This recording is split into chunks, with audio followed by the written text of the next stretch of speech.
and understand what is cancer. अगर skin में अबनॉर्मैलिटी होगी, स्किन में प्रॉब्लम होगी तो वो स्किन कैंसर बनाएगी। अगर वो लंग में प्रॉब्लम होगी तो वो लंग कैंसर बनाएगी। वो अगर ओवरी में होगी तो ओवरी ओवेरियन कैंसर बनाएगी। फर्स्ट इज प्रूफ कि हाँ ये कैंसर है। सेकंड इज कि ये कौन से टाइप का कैंसर है, कहाँ कहाँ फैला है, कहीं नहीं फैला है, उस स्टेज के हिसाब से उसका करेक्ट ट्रीटमेंट क्या होगा। सो लेट्स अंडरस्टैंड कि कौन सी स्टेज में ऐसा होता है कि सबसे पहले आप सर्जरी परफॉर्म करते हैं, उसके बाद जो बाकी मोडालिटीज हैं वो पिक्चर में। Along the Ganga belt it is seen कि समहाउ गॉलब्लैडर कैंसर्स काफी होते हैं। You know they work towards health, but even then you feel that you see a lot of patients. See, जो मतलब आई थिंक जो आवाम का sample size है ना वो थोड़ा सा गड़बड़ है। गंगाराम हॉस्पिटल में आप किस तरीके के पेशेंट्स ओरल कैंसर में देखते हैं? अगर आपका कोई भी मुंह में अल्सर जिसको बोलते हैं वो भर नहीं रहा है, 2-3 हफ्ते हो गए, 1 महीना हो गया, आप ट्रीटमेंट लिए जा रहे हो और नहीं भर रहा, तो इसका मतलब देयर इज सम प्रॉब्लम। तो ब्रेस्ट कैंसर होने का क्या कारण है? Because mothers are not breastfeeding that much. Is that the leading cause of having breast cancer? Because we're talking about breast cancer, तो इसका डायग्नोसिस समझते हैं कि आप कैसे डायग्नोस करते हो कि एक लेडी को ब्रेस्ट कैंसर है? तो कैंसर में ये बहुत जरूरी है समझना कि एक ही चीज से ट्रीटमेंट नहीं हो जाता है। और स्टेज 1 क्या पकड़ना आसान है लोगों के लिए? Can they see some sort of early signs? I'm only talking about breast cancer right now. I know a lot of females, because of this awareness, they also know that mammography has certain radiations. Yes. देखिए mammography की cost क्या रहती है एक बारी test कराने की? तो नंबर 1 पे यूएस है, नंबर 2 पे चाइना है और नंबर 3 पे इंडिया है। तो आपके हिसाब से हम और सारी अच्छी चीज़ों में तो नीचे हैं, बट ये बीमारियां ओबेसिटी में हम नंबर 1 चले गए हैं, तो कैंसर में हम नंबर 3 पे हैं। आपका क्या पॉइंट ऑफ व्यू, ऐसा क्यों हो रहा है?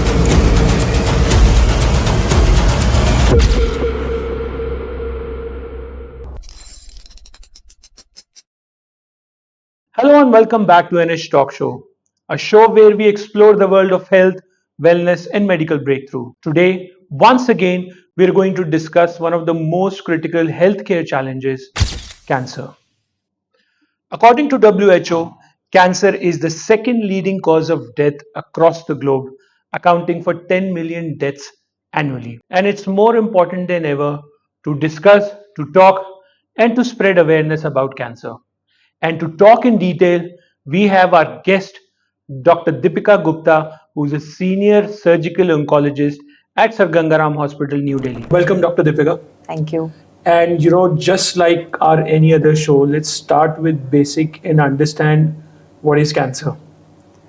So cancer basically normal cells grow, ठीक है, सारे सेल्स बॉडी में तो मिलियंस ऑफ सेल्स होते हैं, वो डिवाइड करते हैं, फिर ग्रो करते हैं, कुछ सेल्स डाई करते हैं। सो एक पूरी साइकिल बनी हुई है। तो जब ये साइकिल अनकंट्रोल्ड हो जाती है, कुछ सेल्स जरूरत से ज्यादा ही बढ़ने लग जाते हैं और फिर वो नॉर्मल टिश्यू को, नॉर्मल सेल्स को सप्रेस करने लगते हैं, तो वो कैंसर का फॉर्म बन जाता है।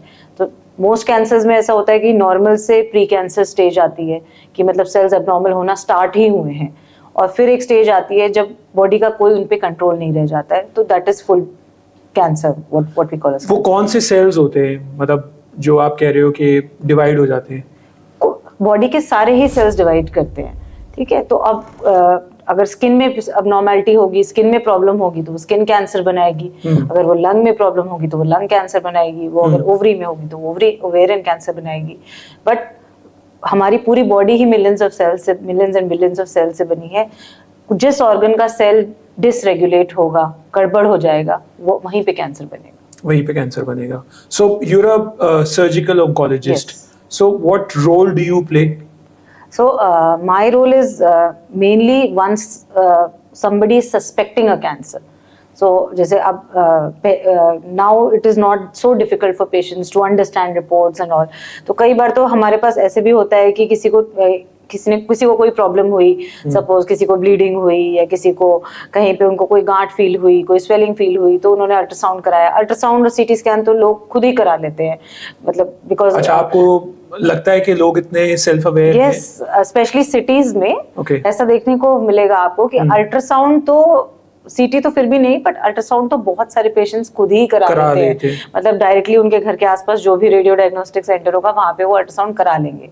अब जब उनको एक इंक्लिंग मिल जाएगी कि अगर उसमें उनको कुछ नॉर्मल दिखेगा तो वो अपने आसपास के डॉक्टर के पास जाएंगे। अगर उनको कुछ दिखेगा कि नहीं इसमें कोई कैंसर का शक है, या फिर जो रेडियोलॉजिस्ट जिन्होंने अल्ट्रासाउंड किया है उन्होंने उनको बता दिया कि नहीं इसमें तो कुछ शक है, कुछ गड़बड़ दिख रहा है, देन वो या तो बड़े हॉस्पिटल की तरफ जाएंगे, सर्जन की तरफ जाएंगे, और कुछ लोग ज्यादा अवेयर होते हैं तो वो सीधे कैंसर सर्जन के पास भी पहुंच जाते हैं।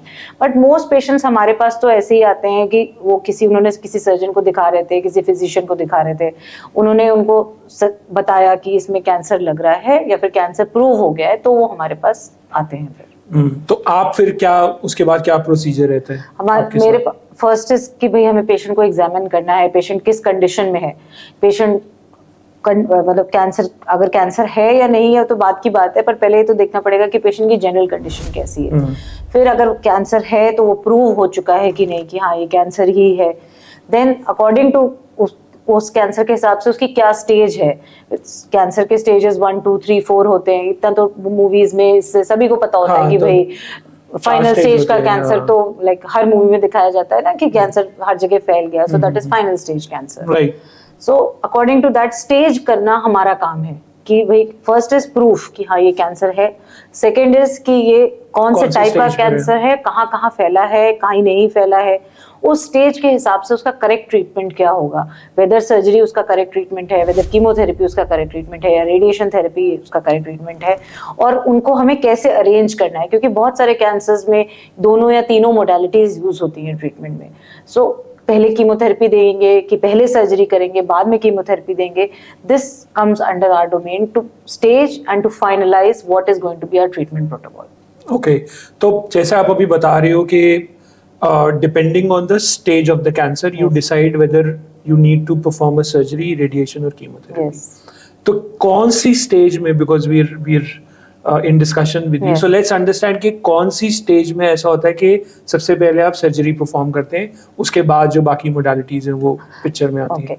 So देखिए mostly stage 4 में cancer is not operable, because उससे हमें कोई ज्यादा फायदा नहीं होने वाला सर्जरी करके, अनलेस कि पेशेंट किसी इमरजेंसी क्रिटिकल कंडीशन में लैंड करे और हमें सर्जरी करनी पड़े। Most of the times we avoid surgery in stage 4 cancer, because अगर हम एक जगह से निकाल भी दें तो वो दूसरी जगह तीसरी जगह रह जाएगा, तो उसका कोई फायदा नहीं होगा पेशेंट को। बट स्टेज 1 एंड स्टेज 2 जो अर्ली डिजीज होता है कि बीमारी लोकल ऑर्गन में जस्ट स्टार्ट हुई है या आसपास ही स्प्रेड हुई है, जिसको हम लोग लोको रीजनल स्प्रेड कहते हैं, अगर आसपास स्प्रेड हुई है then we like to operate first. अगर वही चीज थोड़ी ज्यादा फैल गई है देन मेनी कैंसर्स हम लोग पहले कीमोथेरेपी दे देते हैं, डिजीज को थोड़ा सा कंट्रोल कर लेते हैं, सप्रेस कर देते हैं, and then we go for surgery.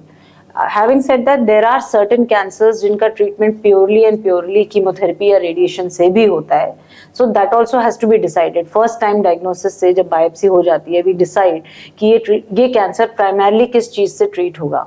Majority जो सॉलिड कैंसर्स होते हैं वो सर्जरी से ट्रीट होते हैं, और बहुत सारे जैसे कि ब्लड कैंसर्स वगैरह होते हैं इनका ट्रीटमेंट तो मेनली कीमोथेरेपी से ही होता है। Correct, I agree with you. So let's understand कि अगर कोई स्टेज 1 या स्टेज 2 पर है, उस केस में जैसे आप बता रहे हो कि ब्लड कैंसर तो ऑब्वियसली सर्जरी से नहीं आप उसको क्योर कर सकते, तो कौन कौन सी सर्जरीज हैं जो हम परफॉर्म कर सकते हैं जिससे स्टेज 1 और स्टेज 2 के कैंसर जो है वो आप क्योर कर सकते हैं?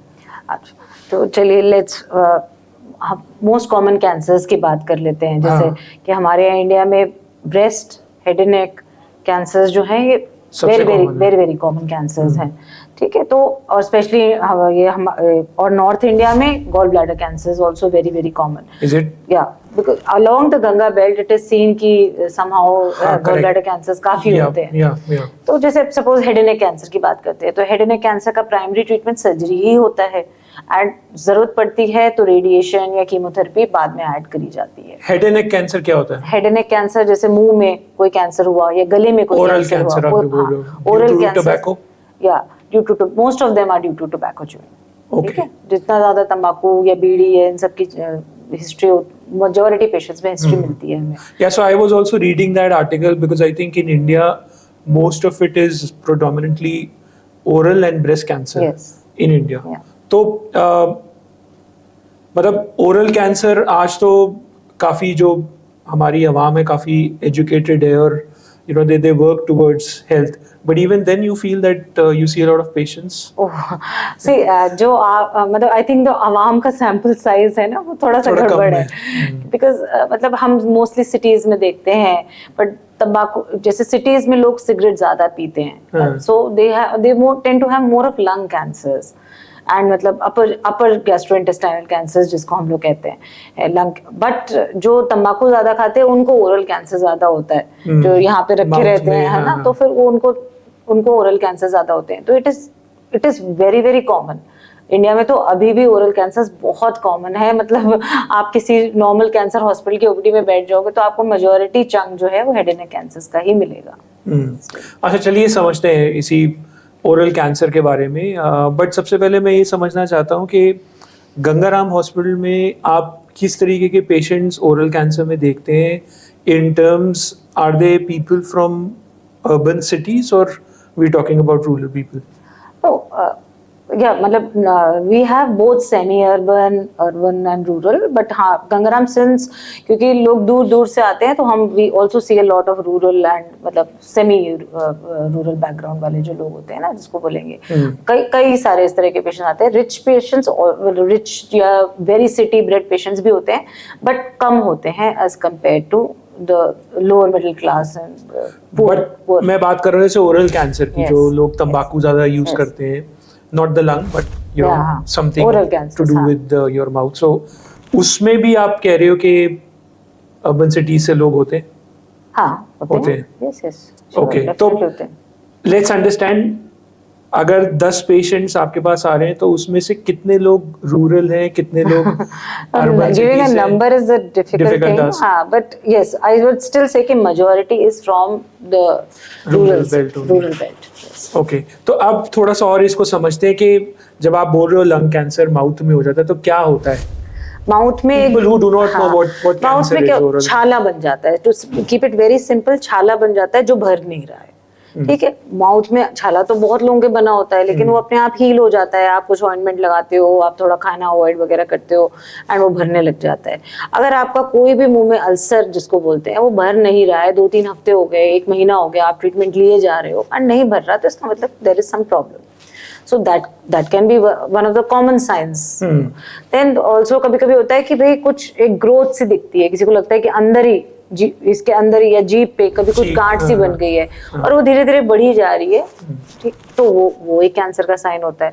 फिर एडवांस तो जैसे जैसे कैंसर होगा गर्दन में स्वेलिंग आएगी and other science and symptoms होंगे सो दैट्स मतलब फिर ऐसे ही अब ब्रेस्ट कैंसर जैसे सेकंड मतलब एंड विमेन में तो most common cancer is breast cancer and मतलब ऑल ओवर द वर्ल्ड आजकल तो यही देखने को मिलता है तो ब्रेस्ट कैंसर के दोनों अगर एफ्लुएंट पेशेंट्स भी आते हैं तो पुअर पेशेंट्स भी आते हैं बिकॉज मतलब इट्स नॉट ओनली गंगाराम ना there are so many other hospitals there because हम गवर्नमेंट हॉस्पिटल में भी ओपीडी करते थे तो वी यूज्ड टू सेट तो ऐसा नहीं है कि पुअर पेशेंट्स को नहीं होता बल्कि इंडिया में ये हमें बहुत लगता है कि breast cancer is a disease of the west and but अब ऐसा नहीं रहा है ब्रेस्ट कैंसर का इंसिडेंस इतना बढ़ गया है कि वो हर क्लास हर सोसाइटी को इफेक्ट कर रहा है it is definitely a disease more common in the affluent but every class and women जिनके 4-4 3-3 बच्चे भी होते हैं जिन्होंने अच्छे से ब्रेस्ट फीड भी किया होता है वो भी ब्रेस्ट कैंसर लेके आते हैं हमारे पास। तो अब समझ लेते हैं अब आप बात कर रहे हो ब्रेस्ट कैंसर की तो ब्रेस्ट जैसे हमने ओरल कैंसर या लंग कैंसर की बात करी कि आप टबैको का यूज ज्यादा करते हैं तो उस वजह से हो जाता है तो ब्रेस्ट कैंसर होने का क्या कारण है? देखिए कुछ तो जेनेटिक कारण होते हैं ठीक है जिसमें अगर आप I don't know if you आपने कभी देखा हो एंजेलिना जोली ने काफी प्रमोट किया था BRCA1-2 म्यूटेशंस को तो ये बेसिकली जेनेटिक प्रॉब्लम होती है जो पेरेंट्स से इनहेरिट होके बच्चों में आती है फिर आगे जाती है इसकी वजह से भी कुछ कैंसर्स होते हैं जिसमें से ब्रेस्ट और ओवरी जो अंडेदानी का कैंसर होता है वो फेयरली कॉमन कैंसर्स होते हैं बट ये अगेन जेनेटिक कारण सिर्फ 10 से 15% या मैक्सिमम 20% तक ही कारण होते हैं। अदर देन दैट बोलते तो हैं कि भाई वेस्टर्नाइजेशन जैसे जैसे होता जा रहा है वैसे ब्रेस्ट कैंसर का इंसिडेंस बढ़ रहा है जैसे ओबेसिटी बढ़ रही है या फिर कम बच्चे होते हैं कम मदर्स फीड करती हैं ब्रेस्ट फीड करती हैं तो उनमें कैंसर का रिस्क बढ़ता है। सो इस तरह के भी रिस्क फैक्टर्स जो होते हैं हार्मोन डिपेंडेंट रिस्क फैक्टर्स वो भी पाए जाते हैं बट मेजॉरिटी लोगों में तो एक्चुअली कोई कारण हमें नहीं मिलता, एंड जस्ट हमें देखने में यही आ रहा है कि incidence all over the world is rising, तो उसी तरह से इंसिडेंस हमारे देश में भी बढ़ रहा है. नहीं, आप सही कह रहे हो, बट यू नो ऑब्वियसली मैंने थोड़ा सा पढ़ा तो जो मेरे समझ में आया वो यही आया कि because mothers are not breastfeeding that much, is that the leading cause of having breast cancer? See, leading known cause is still genetics only. Is genetics? Is still genetics. Well, a known cause. Known. Because unknown causes, Scientifically yes, proven, yes. saying. Unknown causes तो बहुत सारे हैं. Then obviously breastfeeding has a protective role. ठीक है, तो but and having more children, and obviously if you're feeding more children, that is supposed to be protective, which is proven scientifically. But मतलब ऐसा कह देना कि अगर आपने ब्रेस्ट फीड किया है तो आपको कैंसर नहीं होगा, that's not possible. आप बोल रहे हो मेजर रोल तो जेनेटिक्स ही प्ले करता है, तो जब जेनेटिक्स ही मेजर रोल प्ले करता है तो ये फिर अफ्लुएंट फैमिली में ज्यादा पॉपुलर क्यों हो रहा है? नहीं, because genetics is not the only risk factor ना, there are other risk factors. So जैसे कि obesity is one risk factor. Then ये है कि मतलब early pubertal development, and मतलब जितना ज्यादा लंबा हार्मोन एक्सपोजर रहेगा लेडी को उतना रिस्क रहेगा, because majority of breast cancers are dependent on female hormones. तो इसलिए ये cancers बनते हैं. तो I can't say कि that's what I mean to say कि भाई breastfeeding is definitely protective. Feeding जितना आप करोगे उतना प्रोटेक्टिव होगा, बट अगर किसी ने 4 बच्चों को ब्रेस्ट फीड किया है तो वो इम्यून नहीं हो जाएगा ब्रेस्ट कैंसर से. नहीं, आई एग्री. चलिए, because we are talking about breast cancer, तो इसका डायग्नोसिस समझते हैं कि आप कैसे डायग्नोस करते हो कि एक लेडी को ब्रेस्ट कैंसर है? अच्छा, तो देखिए अगेन 2 टाइप के पेशेंट्स होते हैं. एक टाइप तो होता है जनरली जो उनको कुछ अपने ब्रेस्ट में खुद ही फील हो जाता है, उनको लगता है कि कोई गांठ है या कभी कभी स्किन में कोई कलर चेंजेस या अल्सर बन जाता है और वो फिर आते हैं हमारे पास. तो हमारा काम है कि भाई एग्जामिन करें उनको, हम फिर मैमोग्राफी कराएं, विच इज वेरी इंपॉर्टेंट. जैसे CT scan, ultrasound, everybody is aware कि एटलीस्ट नाम तो सुना ही होता है सबने, but mammography is what is required to look at the breast. Exactly, mammography करें और फिर उसके बाद उसमें से बायोप्सी करते हैं. बायोप्सी इज कि जो भी गांठ बनी है उसमें से एक छोटा सा पीस लेते हैं, उसको टेस्ट के लिए भेज देते हैं, जिससे हमें पता चल जाता है कि भाई ये कैंसर है कि नहीं, और अगर कैंसर है तो ये किस टाइप का कैंसर है. उसके हिसाब से फिर हम पेशेंट के लिए टेलर कर सकते हैं कि उसको क्या ट्रीटमेंट आइडियली मिलना चाहिए. तो कौन से स्टेज, जैसे स्टेज 3 पर आपके पास कोई पेशेंट आता है तो आप उसको क्या सजेस्ट करते हैं कि सर्जरी के लिए आप सजेस्ट करते हैं, और what is the next best thing if not surgery? हाँ, तो वंस हम बायोप्सी कर लेते हैं और उसके बाद हम स्टेज कर लेते हैं पेशेंट को कि भाई डिजीज कहीं स्प्रेड तो नहीं हुई, मतलब, और अगर हुई भी है तो कितना स्प्रेड हुई है, उसके हिसाब से भी प्रोसीड. सपोज ट्यूमर बिल्कुल ही छोटा है और ब्रेस्ट में ही लोकलाइज्ड है, कहीं और इधर उधर स्प्रेड नहीं हुआ है, then we advise them surgery first. अगर वही ट्यूमर अंडरआर्म्स में या लिम्फ नोड्स में स्प्रेड हो गया है, या फिर साइज बहुत बड़ा है, या पेशेंट कंजर्वेटिव सर्जरी चाहता है जिसमें हम ट्यूमर निकाल दें और ब्रेस्ट भी बच जाए, देन वी टेल देम कि आप पहले थोड़ा कीमोथेरेपी कर लो. ठीक है, और कुछ स्पेसिफिक टाइप के ट्यूमर्स होते हैं जो ज्यादा अग्रेसिव होते हैं, उसमें भी प्रेफर कि हम थोड़ी सी कीमोथेरेपी पहले उनको दे दें. कीमोथेरेपी दे के हम डिजीज को कंट्रोल कर लेते हैं, उसका साइज भी छोटा हो जाता है, and then we go for surgery. So depending on कि क्या टाइप ऑफ ट्यूमर है और क्या स्टेज पे है, सर्जरी और chemotherapy can be the first treatment. And then जैसे अगर सपोज हमने सर्जरी कर दी, उसके बाद ट्यूमर हमारा स्टेज 2 का आया where the patient needs chemotherapy, so surgery के बाद फिर पेशेंट को कीमोथेरेपी या रेडिएशन अकॉर्डिंग टू क्या स्टेज है उसके हिसाब से भी complete the treatment. So cancer में ये बहुत जरूरी है समझना कि एक ही चीज से ट्रीटमेंट नहीं हो जाता है. So there are 2-3 steps of treatment, and किसी चीज के लिए कुछ क्यूरेटिव होगा. जैसे ब्रेस्ट कैंसर में कीमोथेरेपी का रोल है, बट सर्जरी का भी बहुत रोल है. ब्लड कैंसर्स में भी विल से कि नहीं, कीमोथेरेपी का ही रोल है. हेड एंड नेक कैंसर्स में मेनली सर्जरी का ही रोल है, and then radiation and chemo come in. तो किस कैंसर में का कैसा बिहेवियर होगा उसके हिसाब से भी डिसाइड कि हमें कब कौन सा ट्रीटमेंट देना चाहिए. Just to understand in a better way, out of 100, let's say how many are actually curable in stage 2 purely by surgeries? Purely by surgeries, I mean, like we don't need any other treatment. Yeah, no other treatment. So that would be stage 1. That will be stage 1. Stage 1. Most cancers in stage 2 might need some or the other additional treatment. Okay okay. और stage 1 क्या पकड़ना आसान है लोगों के लिए? Can they see some sort of early signs? I'm only talking about breast cancer right Okay. now. So let's understand from you that what are the early signs and symptoms a lady can see and they can catch and they should go and see a doctor. So ideally देखिए stage 1 में अगर cancer पकड़ना है तो फिर हमको screening के लिए जाना पड़ेगा। स्क्रीनिंग इज कि भाई आप एसेंशियली हेल्दी हो बट आपका एज कट ऑफ है, मतलब you are more than 40 years, more than 45 years, आप हेल्थ चेकअप कराते हो एनुअली और उसमें आपने मैमोग्राफी कराई एंड मैमोग्राफी में कुछ गड़बड़ दिखा जिसकी वजह से आप हमारे पास आए and then we biopsy it and prove it कि हाँ भाई इसमें कैंसर है and we treat you. So that would be the ideal picture, जो कि वेस्ट में आजकल बहुत है बिकॉज स्क्रीनिंग प्रोटोकॉल्स उनके बहुत जमाने से चल रहे हैं। तो उनके यहाँ मेजोरिटी कैंसर स्टेज 1 में पिक हो जाते हैं। हमारे यहाँ अभी भी मेजोरिटी कैंसर स्टेज 2 और 3 में ही पिक होते हैं breast cancers, despite the fact कि हाँ अब ऑब्वियसली लोगों में जागरूकता बढ़ी है, बट फिर भी आप खुद ही सोचो कितनी फीमेल्स हैं जो कि 40 या 45 इयर्स की एज के बाद मैमोग्राफी करा रही हैं जाके इलेक्टिवली। ठीक है, with the coming in of corporates and all, जहाँ पे थोड़ा सा एनुअल हेल्थ चेकअप का सिस्टम है, तो it has definitely improved, but again उसकी रीच अभी उतनी नहीं है हमारे कंट्री। नहीं, मैं आपसे वही समझना चाह रहा हूँ कि क्या आप ये सजेस्ट करते हैं कि that once you cross 40 you should get this done annually और बाई एनुअली? हाँ, तो देखिए there have been recent change in guidelines. पहले वी यूज्ड टू से कि भाई आप 50 प्लस हो या 45 प्लस हो, then you should get a mammogram once in a year. ठीक है, then now they have decreased कि भाई आप 40 प्लस ही हो तो ही आप मैमोग्राम करो। So let us not be such a वो stickler to it, but yes आप 40 के बाद एक मैमोग्राम तो कराओ। सो हमें ये तो पता चले कि हमारी सिचुएशन कहाँ है। अगर हमें कुछ प्रॉब्लम दिख रही है तो हम आपको बोलेंगे कि भाई आप जल्दी कराओ या फॉलो अप में रहो। Ideal is once a year mammography. Ideal is, तो मतलब मैं आपकी तरफ से एक मैसेज चाहता हूँ अपनी ऑडियंस को, जो फीमेल ऑडियंस है, कि 40 के बाद ये क्यों ज़रूरी है कि एक मैमोग्राफी ज़रूर होनी चाहिए?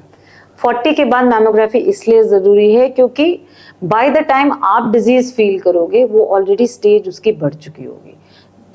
जब आप बिल्कुल हेल्दी फील कर रहे हो, अगर उस समय कोई चीज़ पकड़ में आएगी तो वो ही एक्चुअली बहुत अर्ली स्टेज होगी, जिसमें सर्जरी करने से ही एंड नॉट वेरी म्यूटिलेटिंग सर्जरी करने से ही आप क्योर भी हो जाओगे एंड उसका रिजल्ट भी बहुत अच्छा रहेगा। बाय द टाइम आपको गांठ फील होती है वो ऑलरेडी 3-4 सेंटीमीटर की या 2-3 सेंटीमीटर की तो हो ही चुकी होती है। सो स्टेज भी बढ़ जाती है तो ट्रीटमेंट भी बढ़ जाता है एंड रिजल्ट उतना अच्छा भी नहीं रहता है।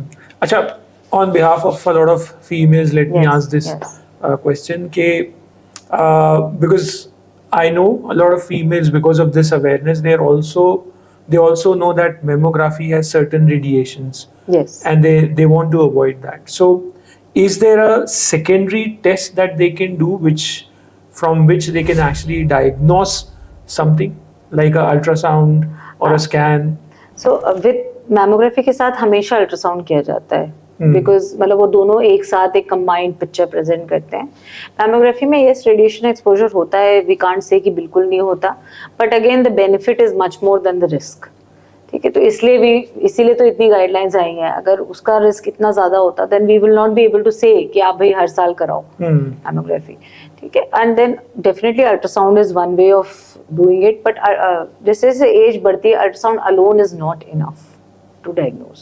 So that's why we push कि आप दोनों कराओ mammography. Then there are some thermal tests and all which are available, but अभी तक भी वो इतने standardized नहीं हुए कि हम as a whole population को बता सकें कि आप यही करा लो and that much is enough. Right. Okay. एक बारी समझते हैं कि मेमोग्राफी की कॉस्ट क्या रहती है एक बारी टेस्ट कराने की? मतलब let's leave Gangaram Hospital aside and let's understand in private clinics and private hospitals. I think somewhere around 4-5,000 cost रहती होगी मैमोग्राफी की। मैमोग्राफी तो फिर बट मैमोग्राफी कराने के लिए एक्चुअली बिकॉज आजकल इतने सारे ये जो विमेन हेल्थ चेकअप्स होते हैं, विमेन्स डे सेलिब्रेशन होता है, इन सब के एज अ ये रोटरी क्लब्स वगैरह ये सब जो क्लब्स वगैरह कराते हैं, so they also hold a lot of this awareness programs and health camps.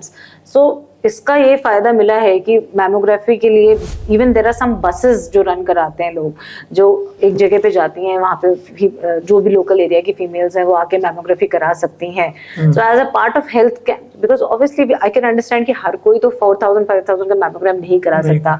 Government hospital में आपको बहुत लाइन मिलेगी, वेटिंग मिलेगी, तो आपका टेस्ट कब हो पाएगा you are not sure, maybe आप उतना टाइम नहीं देना चाहते हो, बट डेफिनेटली अगर आपके एरिया में कोई हेल्थ कैंप हो रहा है तो आप उसको तो यूज कर सकते हो, because generally around women's day there are many programs and health camps which are run. या फिर October breast cancer awareness month होता है, तो अक्टूबर के टाइम पे भी कई बार आपके लोकल एरिया में या लोकल क्लब्स वगैरह में इस तरह के अवेयरनेस प्रोग्राम्स रन होते हैं। तो अगर आपको कोई इन्फॉर्मेशन मिले, you should make use of. Yeah, I think that's a very good idea, and everyone should avail that. Moving forward, I've seen a very common surgery which a lot of doctors are performing, which is called as hysteroscopic polypectomy, Okay, yeah. and they do it just to avoid any chances of developing cancer in the uterus. Okay. So is that really true, or is just I don't think so. Well, I think there's a little defect in the problem in the understanding. Yeah. Hysteroscopic polypectomy basically क्या होता है कि आप uterus के अंदर जाते हो, आपको कोई पॉलिप दिखा, पॉलिपिस क्या छोटा सा ग्रोथ सा है, आपने उसको निकाल दिया, ठीक है। तो अब कई बार तो क्या होता है, मोस्ट ऑफ दीज पेशेंट्स जो होते हैं ना, ये अबनॉर्मल ब्लीडिंग के साथ आते हैं। अबनॉर्मल ब्लीडिंग मतलब कि या तो मेनोपॉज हो गया उसके बाद ब्लीडिंग हो रही है, या फिर भाई पीरियड्स तो आ रहे हैं लेकिन उसके बीच बीच में भी ब्लीडिंग हो जा रही है, आपने अल्ट्रासाउंड कराया, उसमें उनको एक छोटा सा ग्रोथ दिख गया जिसको पॉलिप कहते हैं। तो हम अगर आपकी एज सपोज मेनोपॉज आ चुका है, उसके बाद ब्लीडिंग हो रही है, देन डेफिनेटली हम उसको पॉलिप को निकालना चाहते हैं और पॉलिप को निकाल के टेस्ट के लिए भेजते हैं। क्यों भेजते हैं? टू कंफर्म कि केवल ये एक बिनाइन पॉलिप था या फिर ये एक कैंसरस पॉलिप है। मतलब आप कह रहे हो कि पॉलिप कैंसरस भी हो सकता है? Yes, polyp out of 100 how many % chances are there? अगर कोई लेडी है जिसको पोस्ट मेनोपॉजल ब्लीडिंग होती है तो cause cancer is the cause only in 10%। Post menopause? हाँ, पोस्ट मेनोपॉज की बात हो रही है। पोस्ट मेनोपॉज किस लेडी को ये कब पता चलेगा? मतलब नहीं, क्या उसका भी कोई टेस्ट होता है? नहीं, अगर किसी को 1 साल तक पीरियड नहीं आए तो वो मेनोपॉज है। नहीं, I am talking about after 40 years of age. Early females are getting this surgery done at the age of, let's say, 25, 30, 35. Those are people who are generally presenting with कि भाई periods गड़बड़ आ रहे हैं, ऐसा कुछ होता है, या फिर they are planning for pregnancy जो 25 वगैरह, उसमें अगर कुछ disturbance आ रही है, for that, then that polypectomy is for that. That has nothing to do with cancer. Okay, तो मतलब वो cancerous नहीं है जो cells हैं वो? नहीं, whatever we remove, we always test it. Biopsy हो जाती है उसकी? बिकॉज मोस्टली ये जो कैंसर जिसकी आप बात कर रहे हो, जिसको यूट्राइन कैंसर कहते हैं, that occurs after 40 years of age. Less than 5% women होती हैं जो लेस देन 40 years से कम की होती हैं। बट अगर कोई सर्जन कोई पॉलीपेक्टमी करने जा रहा है, पॉलिप निकाल रहा है, तो definitely they send it for pathology testing. उससे एक प्रूफ भी होता है कि हाँ भाई हमने ये निकाला था और उसमें कोई कैंसर नहीं आया था। उसी में ही इनएडवर्टेंटली कभी ना कभी कोई निकलेगा जिसको एक्चुअली कैंसर भी निकल आएगा। बट जैसे जैसे एज बढ़ती जाती है, risk of having cancer in that polyp increases. That's why I was talking about postmenopausal women. तो अगर हम 25-26 साल की लेडी में ये सर्जरी करें, the aim is not to remove cancer or anything. Then the aim is different. Maybe the aim is different. Yeah, correct. No, I agree. So let's understand your point of view here. That why India is ranking on number 3 of having cancer in the world. तो number 1 पे US है, number 2 पे China है और number 3 पे India है। तो आपके हिसाब से हम और सारी अच्छी चीज़ों में तो नीचे हैं, बट ये बीमारियां, ओबेसिटी में हम नंबर 1 चले गए हैं, तो कैंसर में हम नंबर 3 पे हैं। आपका क्या पॉइंट ऑफ व्यू, ऐसा क्यों हो रहा है? देखिए, वन रीजन है कि हमारी पॉपुलेशन ही बहुत बड़ी है, ठीक है ना। तो वी कैन नॉट इग्नोर, और हम अपने आप को मतलब we can not compare ourselves to small nations. मतलब वो नेशंस इकोनॉमिकली बहुत हाई हो सकते हैं, बट उनकी पॉपुलेशन तो हमसे बहुत कम है ना। हम यूरोपियन कंट्रीज को देख लो, उनकी एक कंट्री की पॉपुलेशन हमारी एक स्टेट के बराबर है। तो ऑब्वियसली नंबर ऑफ पीपल भी ज्यादा है, तो नंबर ऑफ पेशेंट्स भी ज्यादा है। Then that is only one reason, yes, but हमारे यहाँ कैंसर बढ़ भी रहा है, ठीक है। whether it is westernization of diet related cancers, whether it is obesity influence, whether it is alcohol, whether it is tobacco, all these factors are also increasing. Cigarette smoking has definitely increased in our country. Alcohol intake is continuously increasing. So ये सब भी तो cancers करते हैं. So all those are also responsible for causing cancers. Then third thing is also, I think there are better health facilities now. More people are diagnosed. ज़्यादा लोग, people are living longer. Correct. ठीक है. पहले तो जब हम मतलब बहुत पुराना अगर कोई हमारी दादी नानी कहानी सुनाए तो बताएंगे कि भाई टीबी हुआ था, उसी से ही जी खत्म हो गया. फिर पहले टीबी था, फिर उसके बाद हार्ट कार्डियक इलनेसेस आई, फिर then stenting became such a big thing, then bypass हुआ, and then slowly we have come to this situation कि ये सारी डिजीजेस को हम मैनेज करने लग गए. People are definitely living longer, living healthier. तो भाई जैसे जैसे वो एज बढ़ती जा रही है तो कैंसर का इंसिडेंस भी तो एज डिपेंडेंट भी तो है. Age is also a risk factor. जैसे जैसे एज बढ़ेगी कैंसर का रिस्क भी बढ़ेगा. रिस्क फैक्टर्स पर से हमारी डाइट में भी बढ़ रहे हैं. मतलब because of all the artificial things that we are expose to, many of those are carcinogens. We don't, अभी तक तो हम इतना प्रूव, मतलब there is proof for some things, there is still no proof for many things, but carcinogen exposure भी तो बढ़ रहा है. So that is also one reason why हमारे यहाँ कैंसर ज्यादा है. करेक्ट. नहीं, आप जैसे डेली पेशेंट्स देख रहे हैं, आपने एक बहुत अच्छी बात बोली. So let me try and understand and let's just drill a little more here. आपके हिसाब से जो आप पेशेंट्स अब देखते हैं दिन में, जितने भी आते हैं या जितने भी आपके पेशेंट्स हैं, उनमें से मेजॉरिटी केसेस जो हैं वो are they because of their genetics और because of their sedentary lifestyle और because their exposed to alcohol and tobacco? See now, exposures will also depend ना कि हम किस टाइप ऑफ कैंसर की बात कर रहे हैं. नहीं, फिर भी मैं चलो एक जेनेरिक, एक सेम लेवल पर सबको रखते हैं और समझते हैं कि जेनेटिक्स ज्यादा रोल आज की डेट में प्ले कर रहा है या जो हमारा आज का लाइफस्टाइल है वो ज्यादा कैंसर को बढ़ावा दे रहा है. मैं वो समझना चाहता हूँ सिर्फ. जेनेटिक्स तो हर कैंसर में लिमिटेड ही रोल प्ले करता है. अगेन 10-15-20%, इससे ज्यादा तो नहीं. इसके बियॉन्ड तो डेफिनेटली मतलब lifestyle has a thing. Lifestyle का असर तो है ही हमारे कैंसर होने पे. हमारे एनवायरनमेंट का असर है, पोल्यूटेंट्स का असर है टू द डिफरेंट, मतलब we are also exposed to so many carcinogens ना व्हिच वी डोंट इवन, मतलब हमें तो रियलाइज भी नहीं होता टिल सडनली कोई न्यूज आती है and things are banned. So heavy metal exposure होता है जो इंडस्ट्री में काम करते हैं. तो there are different things people are exposed to and they are also responsible. So are what we eat and what we do and जो हमारा एनवायरनमेंट है, that definitely has a huge role to play. मैं ना आपसे number चाहता हूँ in terms of percentage के let's say out of 100 आप कितने % देते हो जेनेटिक्स को और जो हमारा लाइफस्टाइल है जो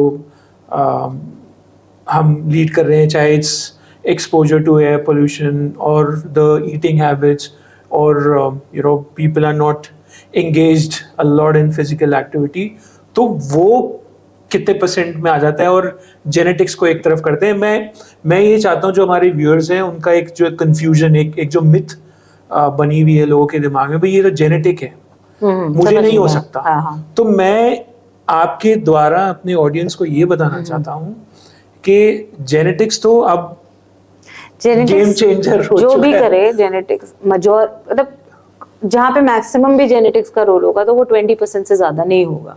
100 में से आप बोल रहे हो 20% ही जेनेटिक्स है. 80% is our exposure to various stuff. 80% is exposure, eating habits, and also many unknown factors still. I think cancer is a very very evolving field. Rose he research होती है, रोज ही कारण निकल के आते हैं, एंड रोज ही बहुत सारे कारण डिस्प्रूव भी होते हैं कि नहीं इसकी वजह से नहीं होता, हमें लगता था ऐसे कैंसर होता है, but there are, so I think 80% is the statistics जहाँ पे there are many factors which have a role to play, जिसमें हमारी lifestyle, हमारा खाना, हमारा environment, everything has a role to play. And I still say that there will be many factors which are still not known to us. To say कि हमें सारे factors पता हैं, और सारे factors पता होते तो फिर सारा treatment भी पता होता. That's not true. आप बोलो नई researches आती हैं, तो क्या आपसे कुछ सुन सकते हैं कोई नई research जो अभी recent आई हो? Which is still not known to a lot of people. So we generally are more into treatment part of it. So we are always bothered कि हाँ भाई अच्छा इसका एक नया ट्रीटमेंट आया है, इसके लिए नई मेडिसिन आई हैं या नई टाइप ऑफ सर्जरी आई है. सो जैसे सर्जरीज में there is constant evolution for us. So since I am a surgical oncologist, I am more inclined towards those things, but not something new, but something which is becoming recently popular in India is cervical cancer vaccination.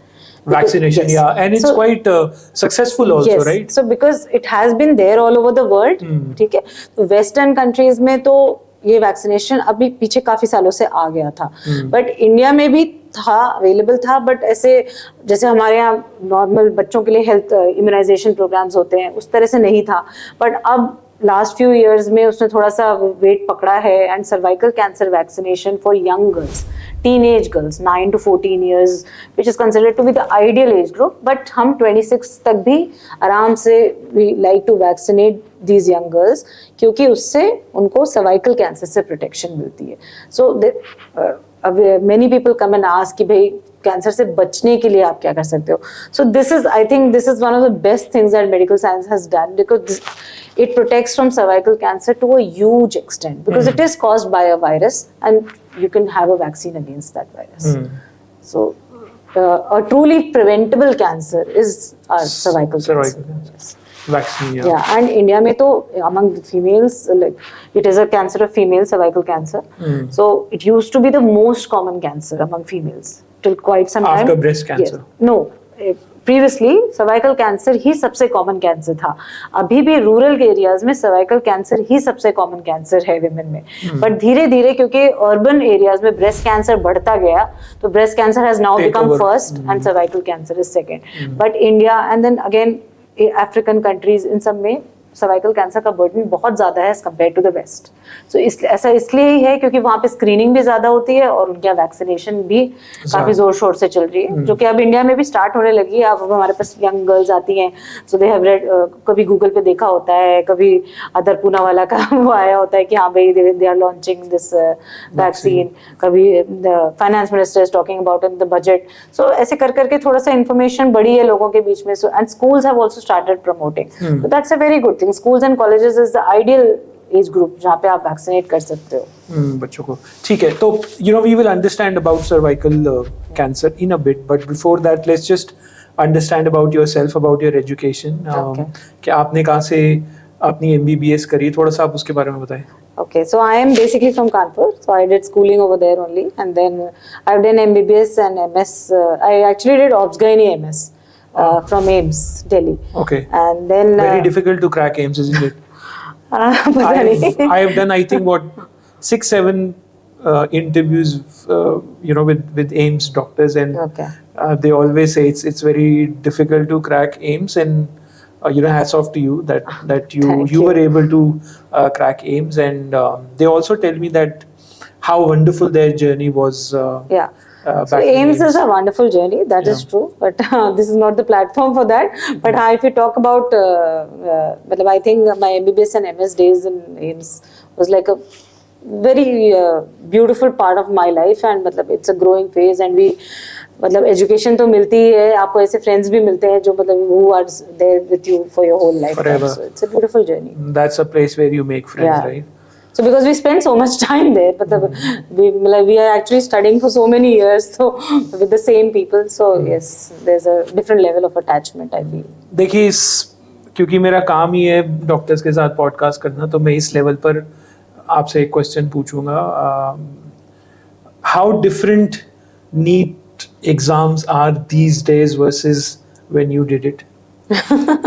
So when I did undergraduation, at that time there was no need. Achha, there So was there no were need. different exams at that time, and post graduation also there was no need at that time. So we used to write कि हर college का exam लिखते थे हम लोग उस time पे भी. So जैसे नेशनल एग्जाम होते हैं, एम्स का एग्जाम अलग से होता है. But when I wrote super specialty exam, I did MCH in surgical oncology after that, because I was very much interested in कि oncology ही करनी है. So then when I wrote the super specialty exam, तब तक NEET आ चुका था. NEET, हाँ, so that was my first experience on NEET SS. Personally, I did not really like the exam, but I think over the years they are trying it out, and I did not like the pattern of the NEET SS exam, because it's little more कि आप मतलब थोड़ा याद करने वाला ज्यादा है as compared to दिमाग लगाने से. That was my personal feeling. But हाँ, over the years it is developing. And like NEET UG, NEET PG and ये सब तो मतलब I really have not written NEET UG, NEET PG. I have only written NEET SS. So but हाँ, but आप वैसे तो पढ़ते रहते हो. yeah, but it sounds good in the sense to have a common platform for कि सब लोग एक प्लेटफॉर्म पे आके एग्जाम लिखते हैं. जब हम लोग एग्जाम लिखते थे तो we had to go to 10 colleges to write exams. So you have to fill 10 forms, you have to pay 10 fees, you have to go to 10 different places. So that's definitely a headache because अगर आप एक platform पे exam लिख दो, but then एक platform पे आप exam लिख दो तो उसका कुछ फायदा भी है तो उसके कुछ नुकसान भी है. Definitely I am sure. Yeah. So, because मतलब आप how do you equalize one exam for the whole children of मेरे the ख्याल से आप country? मेरा क्वेश्चन समझ नहीं रहे हो. Okay. Because you know we hear a lot of controversies around Oh, NEET, UG and PG. So That you is know absolutely what is your hateful. take? That is absolutely hateful that इतने बड़े exam में मतलब personally when I left मतलब I finished NEET super specialty, we also had this problem कि हमारे यहाँ bond services का कुछ चल रहा था, so they did not release our certificates for quite some time. And मतलब I felt that it was a very very frustrating time period. वो 7-8 महीने जब आप बैठे रहते हो. जब हमने नीट एसएस दिया था, that was the first year NEET SS had come out, but they were not clear about the counselling and कभी कोई कोर्ट ऑर्डर आ जाता है, कभी कोई स्टे हो जाता है. So it is absolutely frustrating for a student and it is very very मतलब इतना बड़े कंट्री में इतने बड़े एग्जाम के साथ मतलब ये जो मतलब जैसे जो लास्ट फ्यू इयर्स में हमें देखने को मिला कि कभी कभी कोई स्टे लग गया, कभी कोई केस हो गया. इट इज जस्ट हेट मतलब it's just shameful. It should not happen. मतलब you are selecting people for such a मतलब such an important profession. मतलब I know it might sound arrogant, but it is an important profession for the society. It is. You know, that's what a lot of common people are also concerned, and you know that's why I keep asking these questions as well. But है क्या कि you know it's because of reservation some people are getting seats. People who are not fit for this job are also getting seats in MBBS. So you know that is something which is concerning, and not only for doctors, but it is also for the people who are going to get treated by those doctors in the near future. Yeah. So see, like we are nobody to comment on how much reservation or what reservation is there. So and we are nobody to talk about a system that is in place. Whatever we are not able to run the system that we have put in place. जब इस बार जो NEET का controversy हुआ कि इतने सारे लोगों को जो भी मतलब स्कोर्स गलत मिल रहे हैं और फिर बाद में स्कोर्स रिवाइज हो रहे हैं, that has nothing to do with reservation, that has nothing to do with who is coming. आप एक एग्जाम ले रहे हो, आप उसको ठीक से जज, उसके मार्क्स तो ठीक से दे नहीं, जो सकते हैं आप ना. बोल रहे हो वो सिर्फ एक ही सेगमेंट है, but there are a lot of other I'm sure definitely. aspects to it. But you know, it's a very big and debatable topic. Yeah. In fact, I covered this with one of the doctors, and he's a counselor. He coaches a lot of doctors. तो उनके साथ एक मेरा session था, काफी लंबा. Okay. 1 घंटे का सेशन हमने बुक किया था और वो 2-2.5 घंटा चलता रहा उसी बात पे debate. But anyways, let's just move forward.